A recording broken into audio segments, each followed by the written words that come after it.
Evet arkadaşlar, bugün de 5. grup civcivlerimiz çıkmaya başladılar. Evet, oldukça iyi bir performansla çıkım gerçekleşiyor. Yalnız yumurta kabuklarımız civcivlerimizi sıkıştırmaya başlamış. Onları boşaltmamız lazım. Evet. Çok güzel. Gördüğünüz gibi çok düzgün çıkım oluyor. Maşallah diyelim.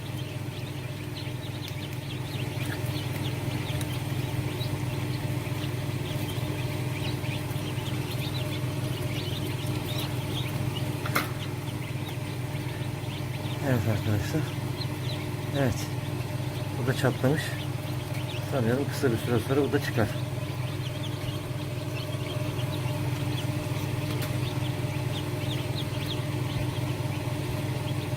Evet. Burunda burasında bir çatlak var. Çok maşallah. Oldukça güzel. Evet, bu da çatlamış. Herhalde bu akşam sanıyorum hepsi tamamlanır.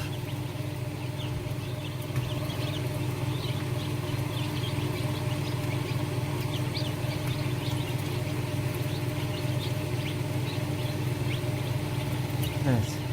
Bir tane daha çıkmaya çalışan yavrumuz var. Bunu bekleriz biraz. Bir saat sonra falan eğer bu çatlak genişlemezse buna biraz yardımcı oluruz. Bazen yumurtanın içindeki yavru yumurtayı çatlatmakta zorlanıyor. Yorgun düşüyor. Sonra ölü doğum oluyor. Ona da dikkat etmek lazım. Evet. Çok güzel. Bu da çatlamış. İnşallah bu da çıkacak biraz sonra. Evet. Şu daha güzel görünen bir çatlamış yumurtamız. Bunları biraz sonra kontrol ederiz. Arkadaşlar, bunları çok erken zamanda kırarsak bu sefer kabuktan yavru ayrılmıyor. Bu sefer kanatı yavrudan biz zorla çıkarırsak kanama oluyor. Bu da yavruda kan kaybıyla sıkıntıya dönüşebiliyor. Evet. Güzel.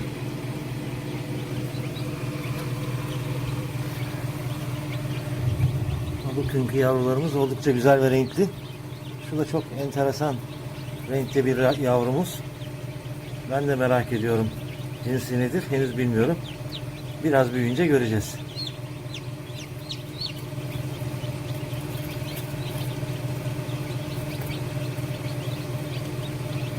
Çok güzel.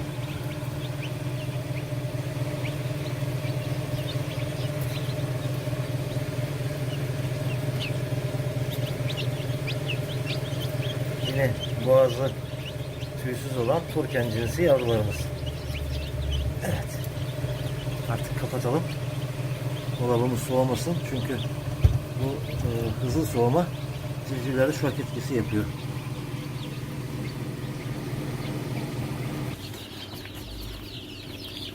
Evet, bu yavrularımız da bir evvelki sanıyorum 4 veya 5 gün evvel çıkan yavrularımız.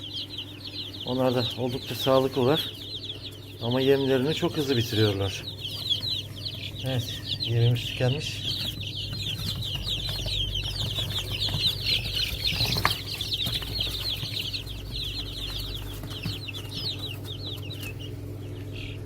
Güzel. Maşallah. Hepsi oldukça sağlıklı görünüyor. Burada bir tane biraz tadı kaçık olan var ama yok, o da iyiymiş. O zaman yem kabımızı dolduralım.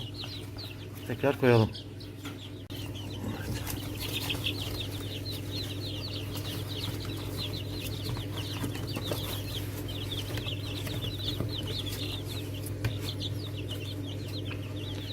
Suluklarına dibine koyduğumuz ağaç talaşını yem aramak için karıştırdıklarında bu sefer sulukları doluyor.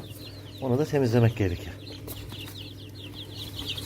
Hatta yemimizi biraz şu tarafa çekelim. Evet.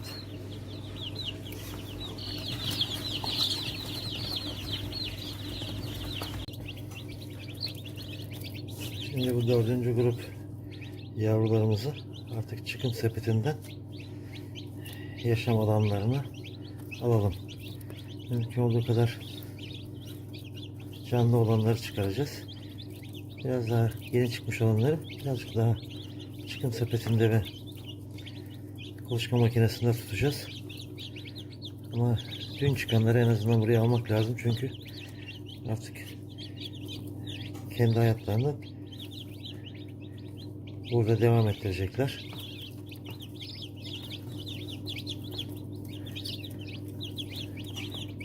Yumurtadan çıktıktan sonra bir gün yumurtadan aldıkları besinle ve kuluçka makinesinin nemiyle idare ediyorlar. Fakat daha fazla orada tutarsak susuz kalırlar. Aç kalabilirler. Onun için bir an evvel diğerlerini çıkaralım.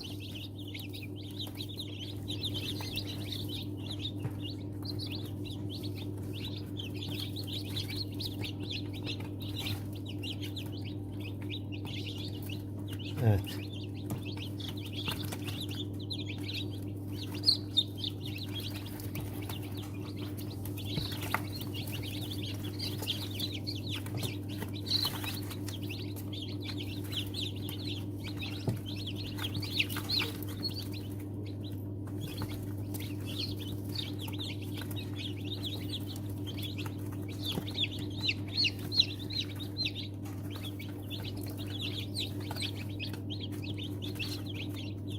Bunlar henüz daha yeni kurumuşlar.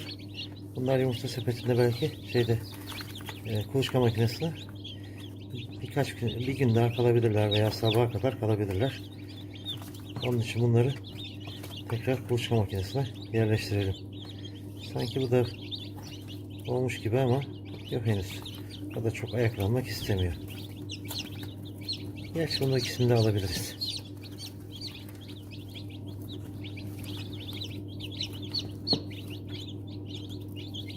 Evet. Bu kadar yeter.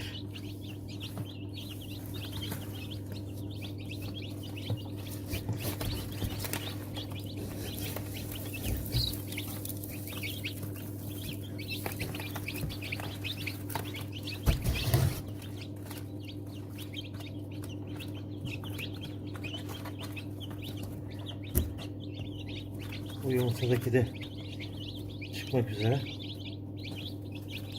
Evet.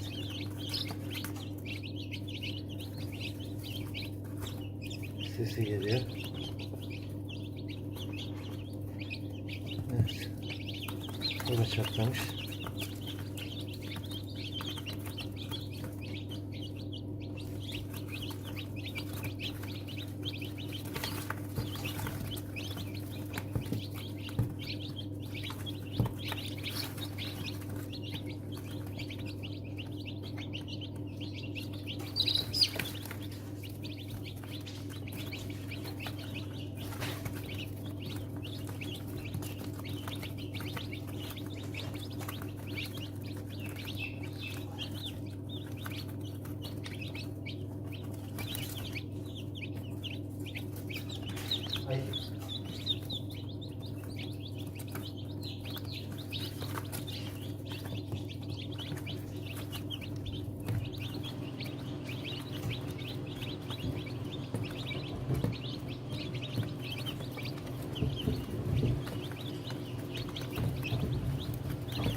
Evet.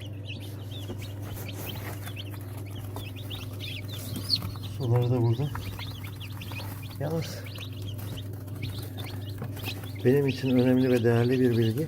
Arkadaşlar muhakkak suluklarına suyu koyduğunuzda bir miktarda elma sirkesi damlatın. İnanın civcivlerin sağlıklı gelişmesinde büyük faydası oluyor. Hastalanmıyorlar.